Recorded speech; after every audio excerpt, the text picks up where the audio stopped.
자, 모두들 반갑습니다.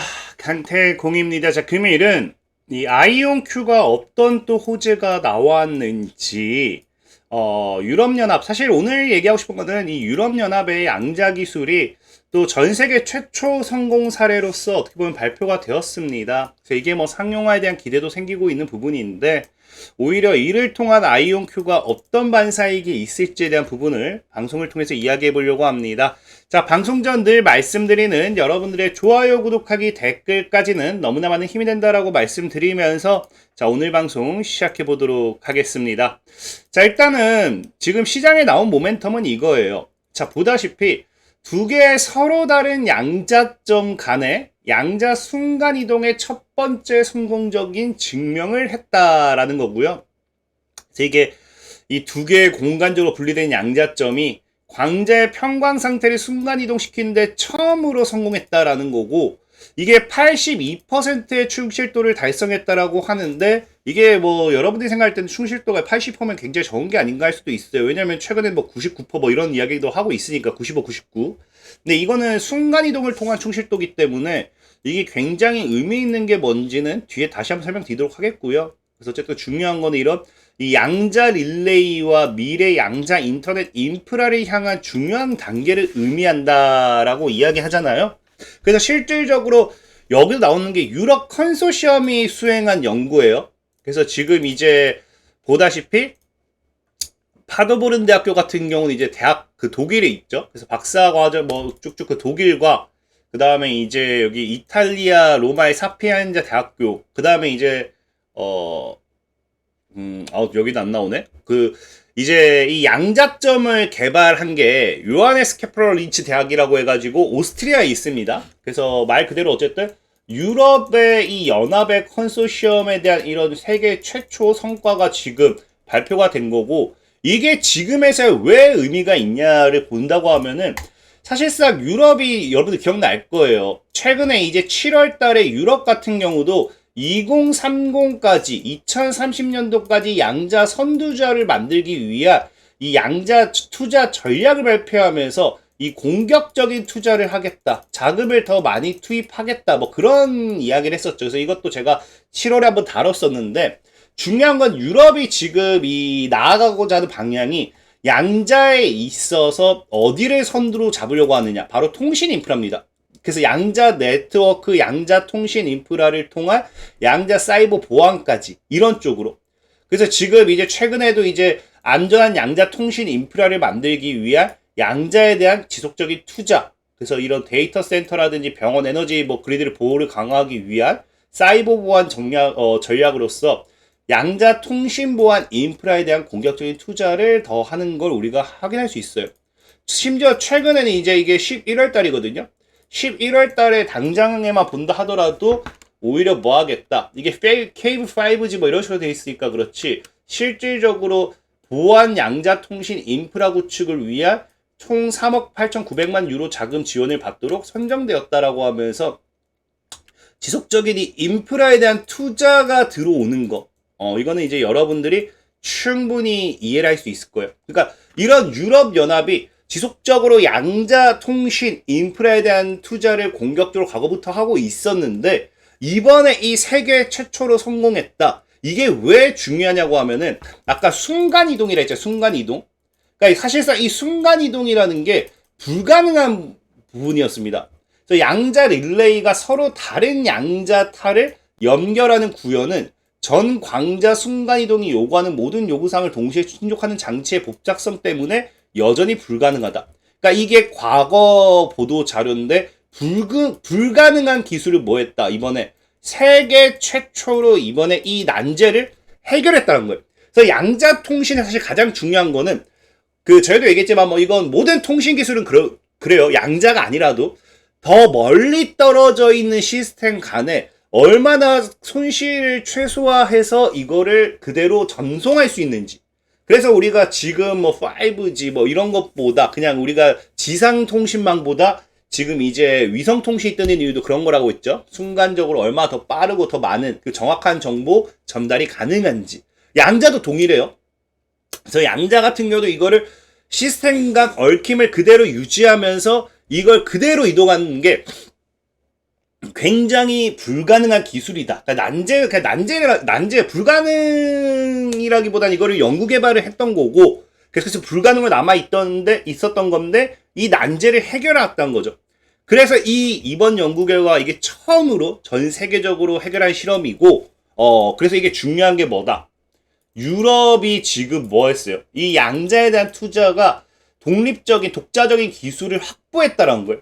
미국이라든지 중국 간의 이런 양자 경쟁에 뒤처져 있던 유럽이 이번에 뛰쳐들면서 이거를 새로운 독자 기술을 확보했기 때문에 앞으로의 유럽에 대한 뭐가 열린다? 새로운 양자 시장에 대한 또 모멘텀이 열릴 수도 있다라는 거예요. 그 다음에 시장의 통신 기술의 가장 필요성이 큰 거기 때문에 앞으로 시장 성장이 더 빠른 상승 모멘텀이 될 수도 있고요. 다만 문제는 아까 얘기했다시피 많은 분들이 이거를 충실도 고작 82%잖아요 라고 할 수도 있어요.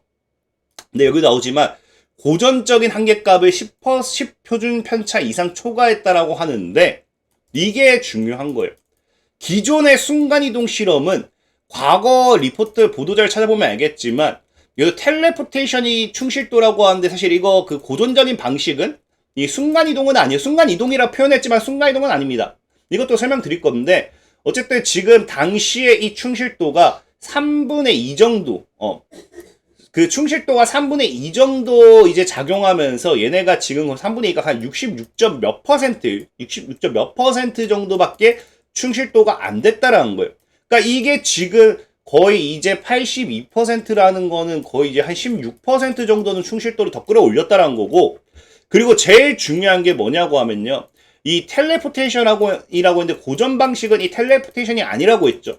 순간이동이라는 게 뭐냐고 하면요. 말 그대로 순간이동은 원본이 파괴돼야 돼요. 내가 여기서 저기로 전달할 때 이 원본이 파괴되고 정보만 그대로 재구성되는 게 이 순간이동이라고 표현을 합니다, 우리는.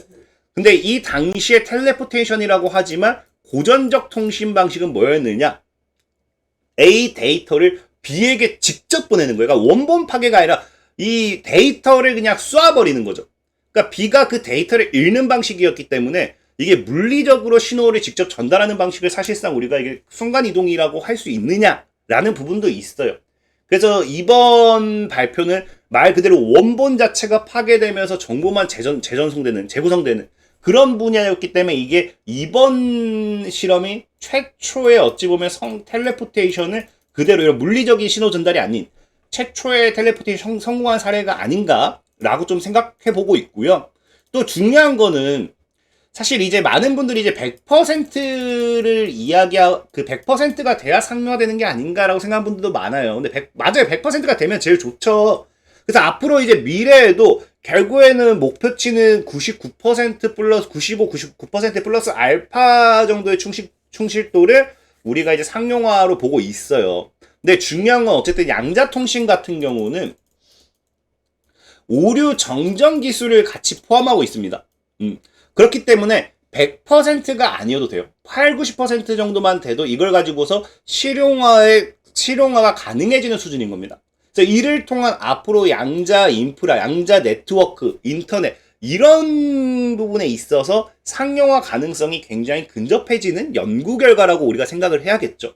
그래서 이번 성과는 그 기술적으로 불가능했던 거를 처음으로 가능하게 만드는, 그 다음에 유럽 연합이 중국과 미국과 별개로 새로운 독자적인 또 양자 기술을 가지게 되는 그런 하나의 연구 결과라고 생각을 하셔야 돼요.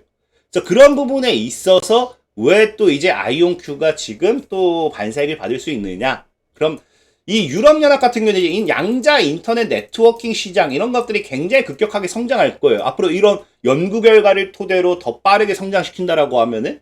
근데 중요한 건 여러분들 알다시피 그 아이온큐 같은 경우도 과거부터 양자 인터넷, 양자 네트워크를 굉장히 중요시하는 기업이죠. 그래서 지금 유럽 같은 경우가 이 성과가 광자 기반 양자 중계기를 통한 그 성과예요.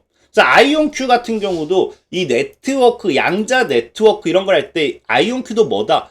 광자 기반의 플러스 이온 트랙 기술인 걸 모르는 사람 없을 거예요.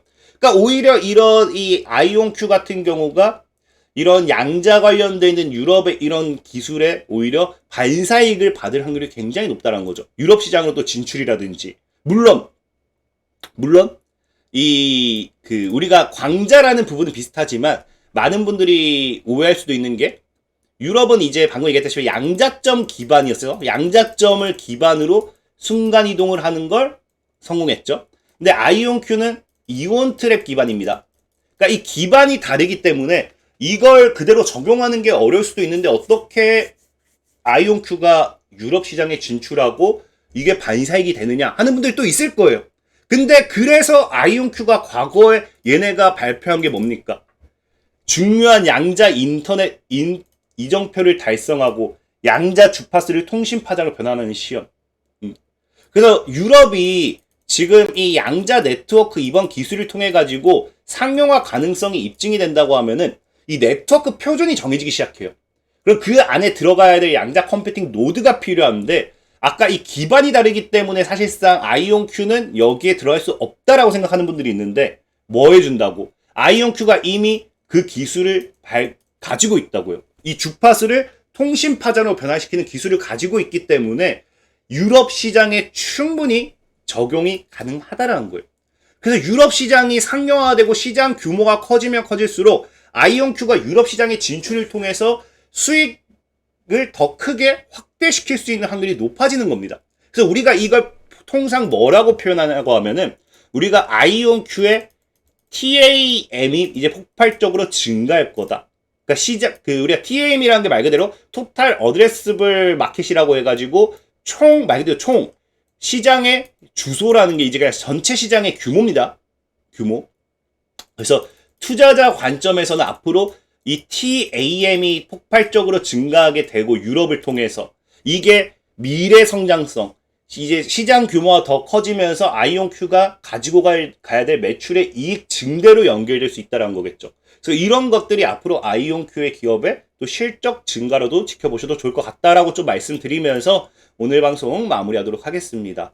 자, 그리고 늘 말하지만 이 영상 하단에 제가 댓글을 남기고 있는데 이 텔레그램을 통해서 이제 뭐 앞으로도 뭐 미국 주식이라든지 국내 주식 무료로도 조금 어느 정도 리딩을 해볼 생각이고 그리고 이렇게 뭐 유튜브 추천 종목들 이렇게 뭐 가격 전략도 이제 잡아드리고 있고 최근에 아이온큐가 투자한 뭐 이 스펙 합병도 올려드렸죠. 그래서 시황도 올려드리고 있으니까 이런 것들 필요하신 분들은 영상 하단 링크 클릭하시면은 오늘 같은 경우도 이렇게 시황 꾸준하게 올려드린다 말씀드리면서 오늘 방송 마무리하도록 하겠습니다. 자, 지금까지 강태공이었고요. 여러분들 좋아요, 구독하기, 댓글까지는 너무나 많은 힘이 된다 말씀드리면서 자 모두들 안녕.